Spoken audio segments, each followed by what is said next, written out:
time that I knew him, I was a cover boy, black belt, champion, and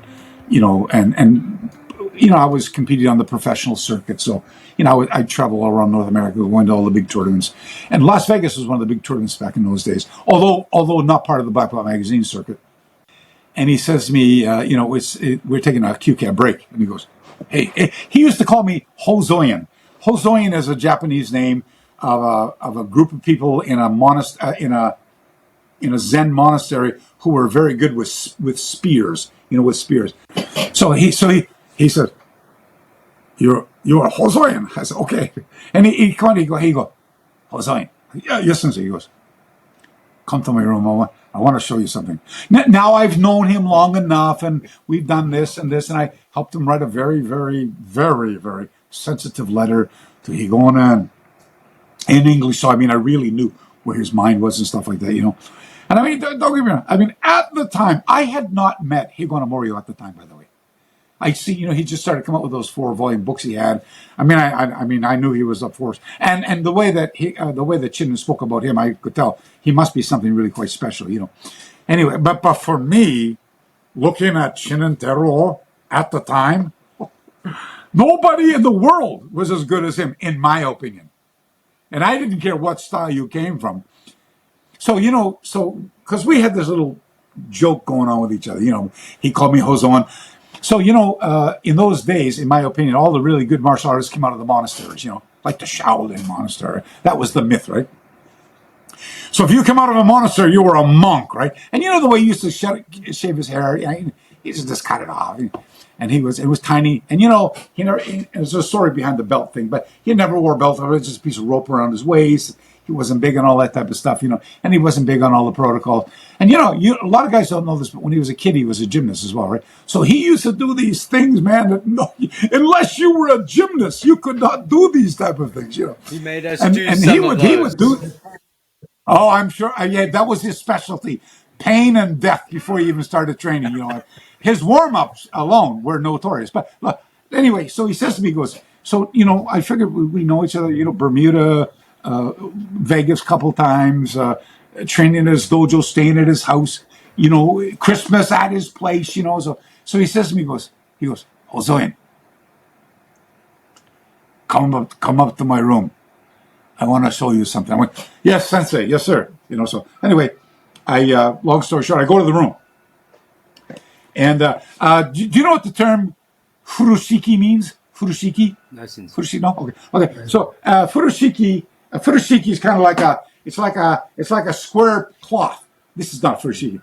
This is for cleaning my monitor. It's like a big. Back in the old days, you would put stuff in the furushiki, like maybe your obento or some food. If you were going to travel over to the next village, you put like a napkin, like a big napkin, yeah. And you could put books in it. People would carry stuff around on the furushiki, right? Anyway, so he's got this furushiki, and I go, oh, furushiki. He goes, oh, I said, yeah. So, and by the way, when I was with Tero Sensei, I wasn't talking to him like the way I talk to you.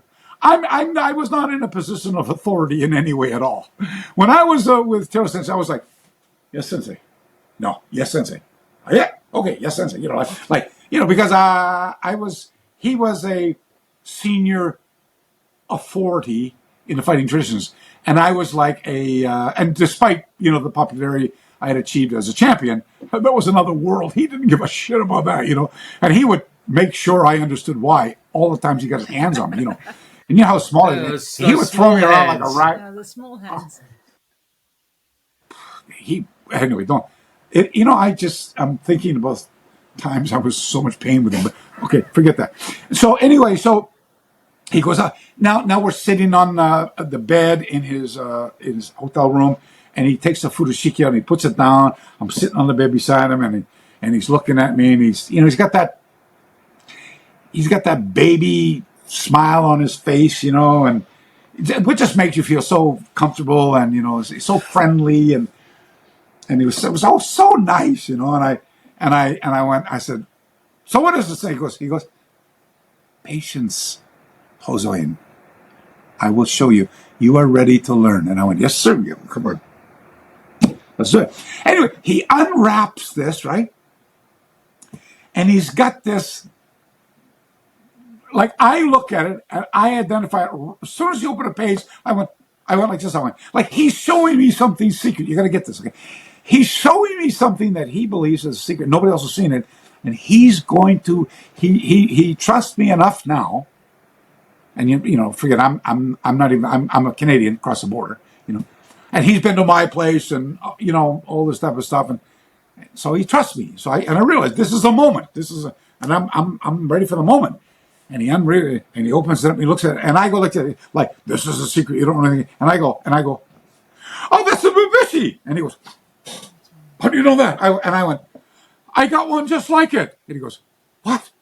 And I said, but mine is bigger than yours. The colloquial thing the boys say, right? Mine's bigger than yours. Anyway, what he had was he had a hand-drawn copy of the Higa Bubishi, which became quite well known through the Miyagi Chojin lineage that comes out of Izumigawa Kanki, Ichikawa Sosui, Otsuka Tarahiko, that lineage with the palm print in the back, right? My copy preceded and predated that.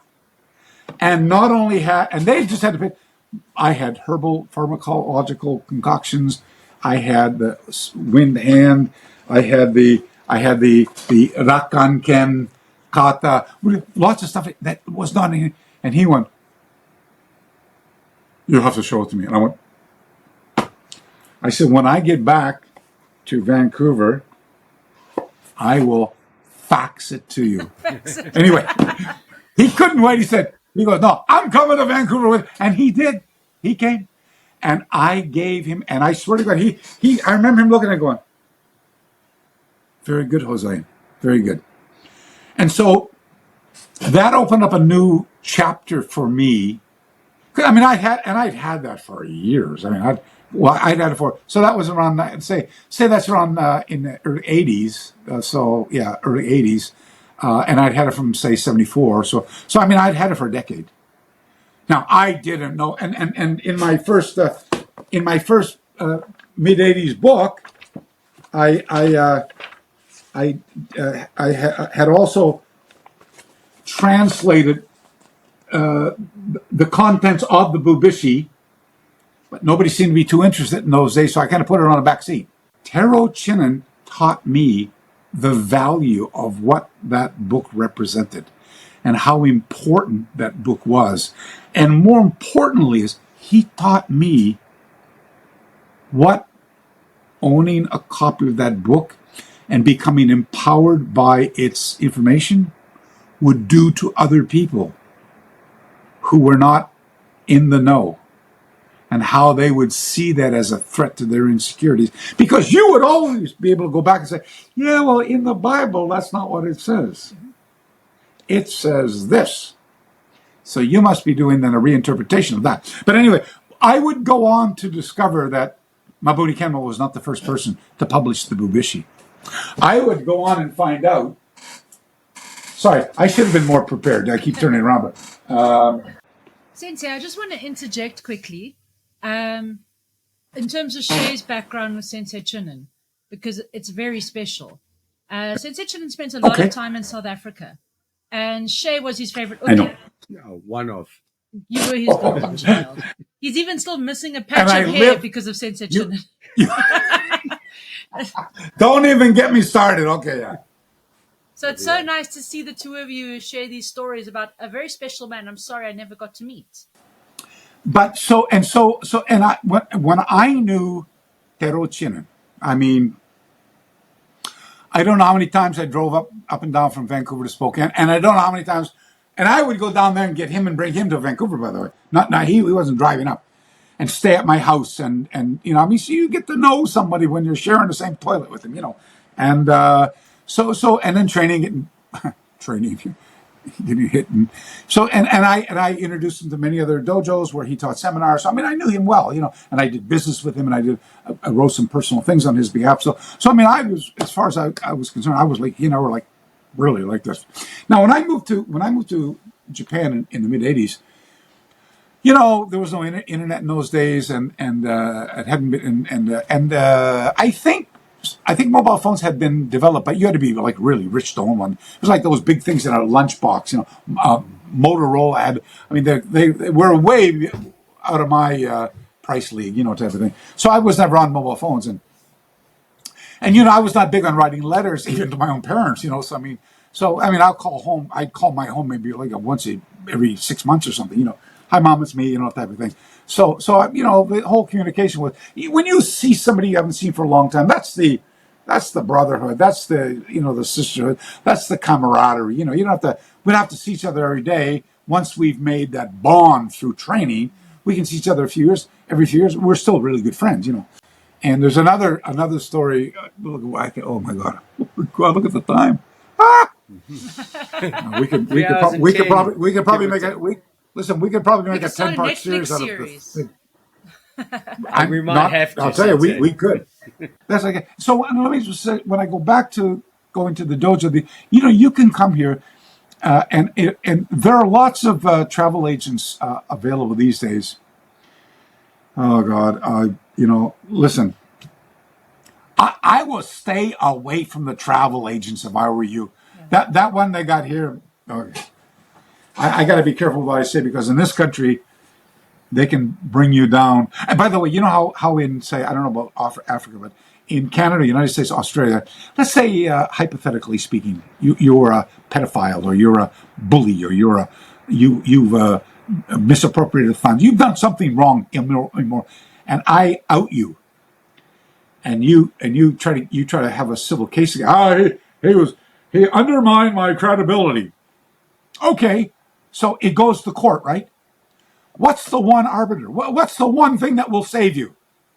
The truth. Yeah. So if they find out that what I'm saying is the truth, the guy who wants to charge me, not only does he lose the case, I sue him, right? That's the way it goes. Not in Japan. It doesn't work that way here.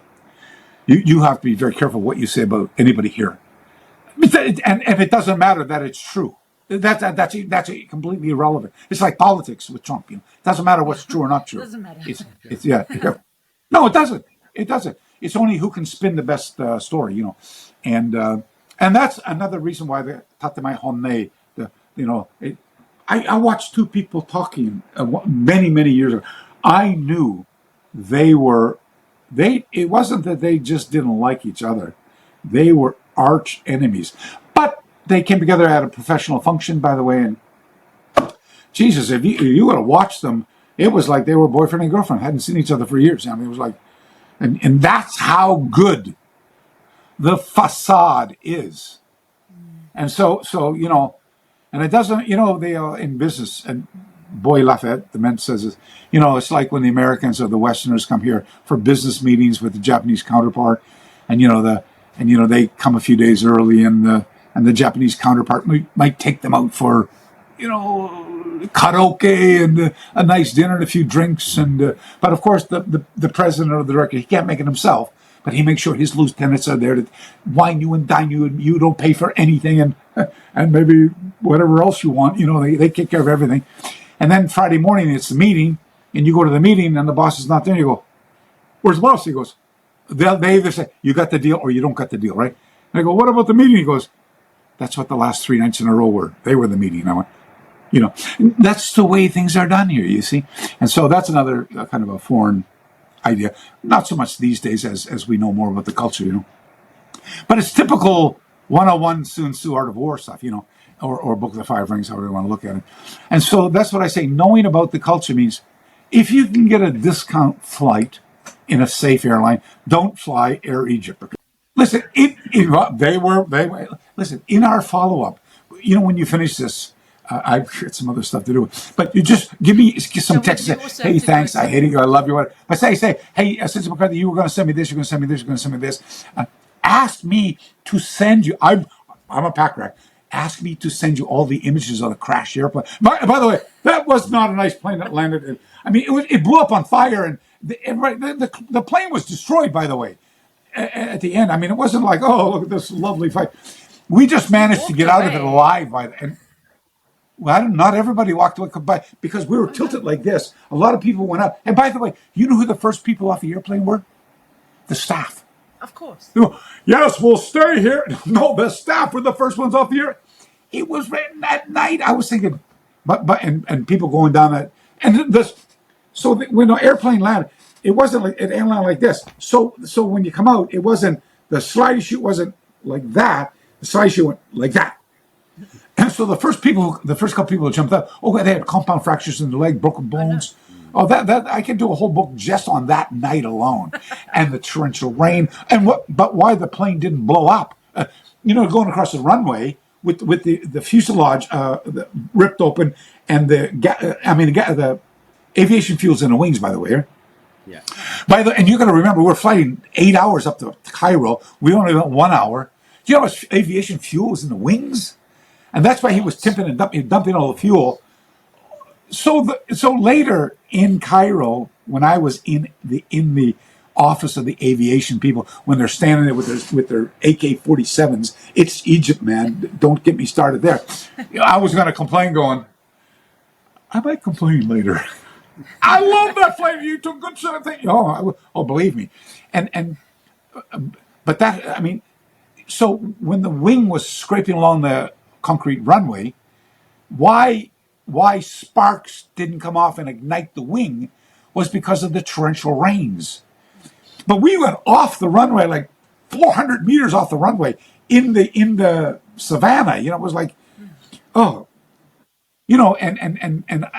I don't even know it was back in the economy class. I have no idea because, as I said, the plane was not level. It was tilted back on the side like this. So I know the Muslim guy and the first one or two guys from the news crew went off. They just screamed. They were still screaming on the ground. I was going because climbed up and looked over at them and realized, oh my God, it wasn't a slidey chute. It was straight down. So I shimmied down. That's how I get out.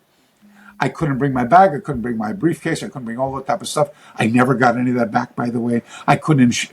My passport was stamped.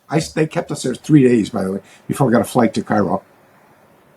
My passport is stamped in Harare on the same day. Even though I stayed there 3 days, 3.5 days, I was stamped on the day I landed, crash landed, and when I left 3 days ago, it was still stamped on the same day, by the way.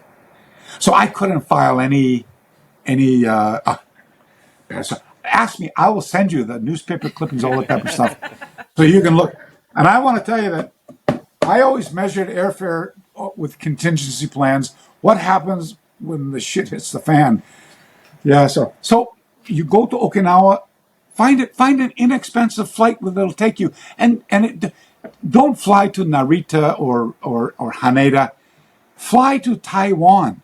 And it's a 1 hour flight up from Taiwan. They got 2 flights. And fly China Airways. That's cheap, And it's just it's all the sardine cans. Not like you're flying first class going on a love cruise or something like that. You're going to train karate, So you get a cheap flight, and get some insurance with it in case your flights are canceled or something like that. And then make some calls. I can introduce you to some. James Pankowicz is one of my guys, and him and another young man, he'll love me for saying that, Dennis Tartona, and James Pankowicz, 2 guys I know here who do this type of thing. And Dan Antonson is another guy I know, a Canadian guy, runs a little tour service. They're cheap as chips, very, very inexpensive, and none of the whole I'll take you by the back way. All the best sites, all the best things, all the dojos.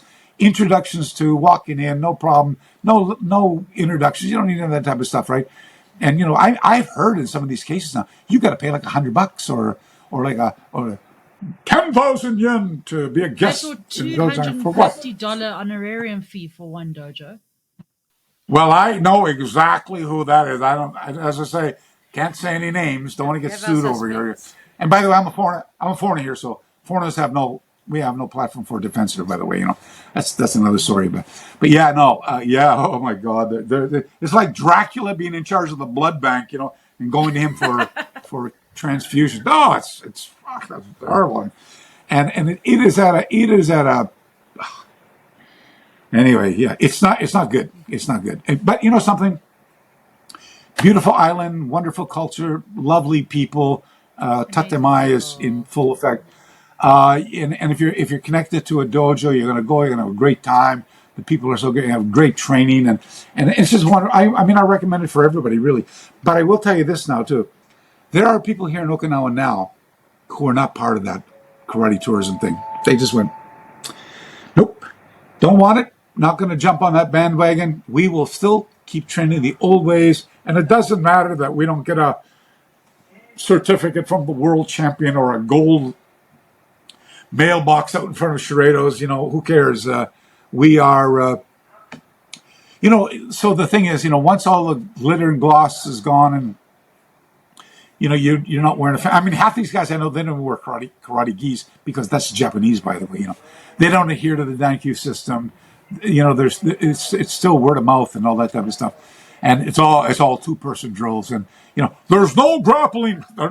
Where I train, they grapple all the time. It's old style Muto, Tegumi, Shima, the modern version is called Okinawan Sumo. That's a different story these days.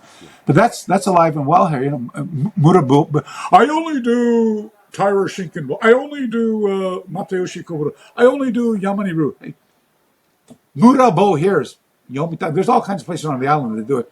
They don't do any of that type of stuff. And the bow is, wow, it's great stuff. So anyway, and I'm one of those dinosaurs. I like chasing the old stuff, because I had always believed that. I wondered how this stuff lasted as long as it did if it wasn't functional.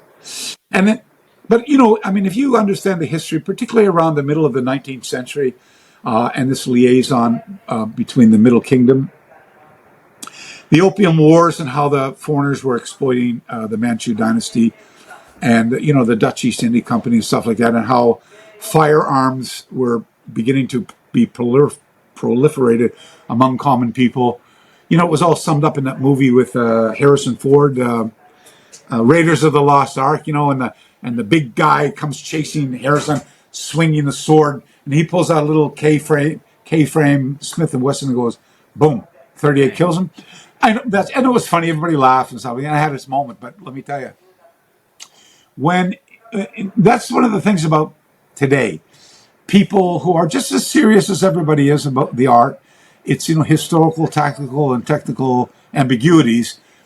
Seek to better understand it. They tend to stumble over contemporary assumption, thinking that the way it is today is the way it was back then. And no, I mean, people were not educated in worldly things back then.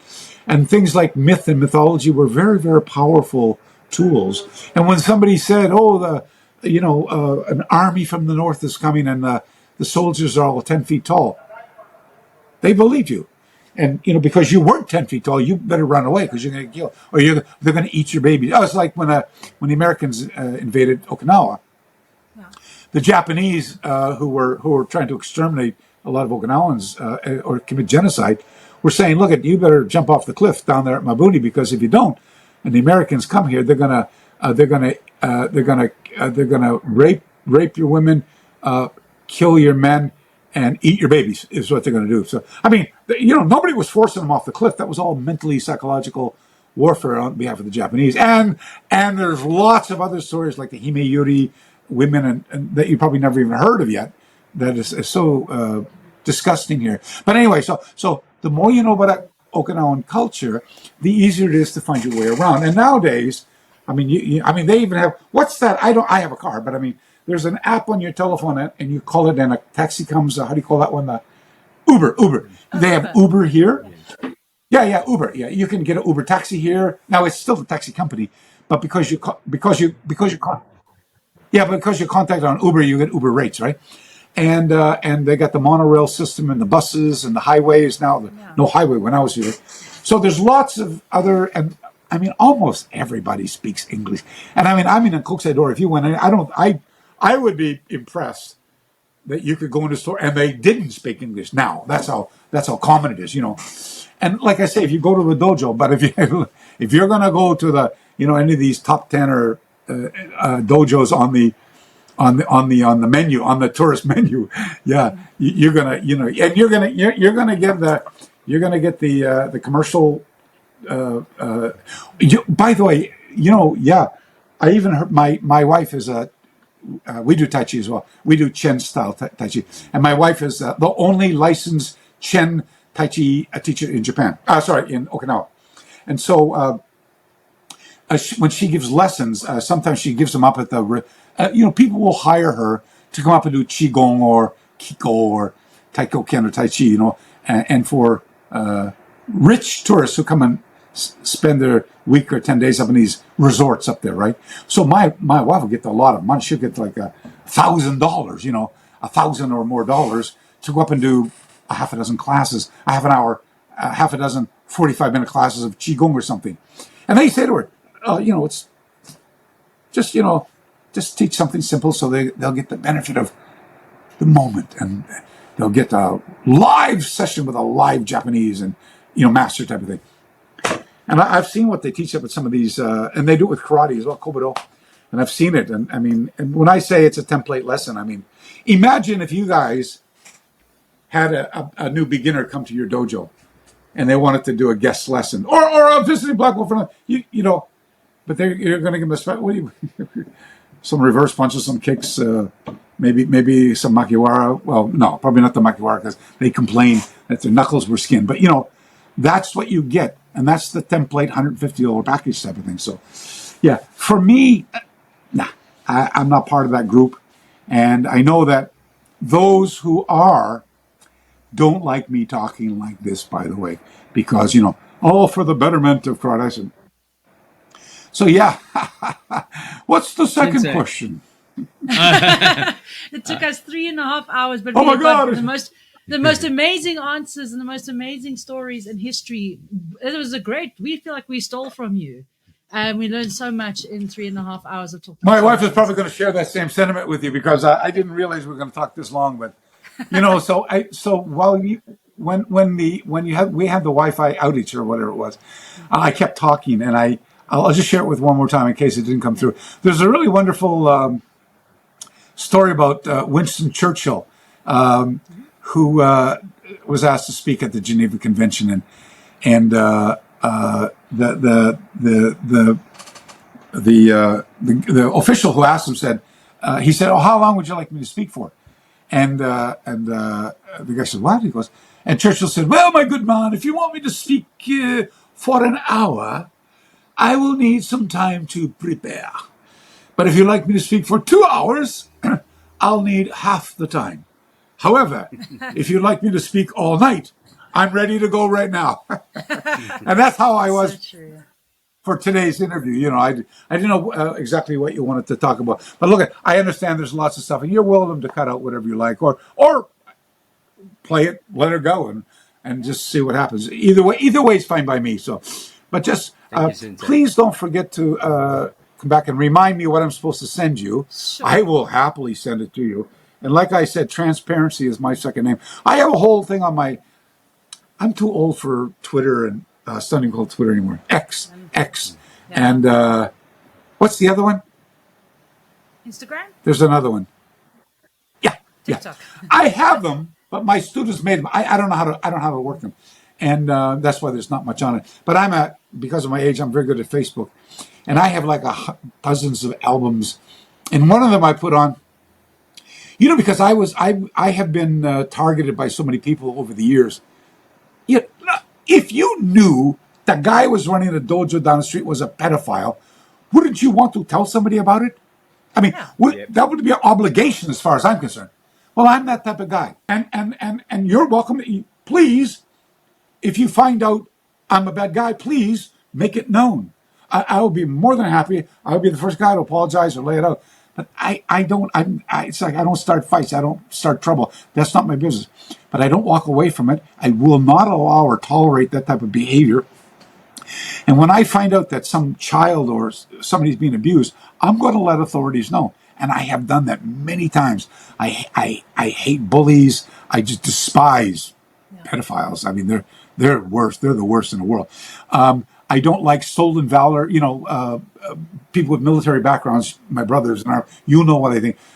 Look, it doesn't matter that you're not in the military. I don't hold it against you. But what I do have a problem with is you tell people, I used to be in RLI. I was in RLI, and I fought here. I was an SAS soldier, and I go, well, I'm suffering from PSTD right now.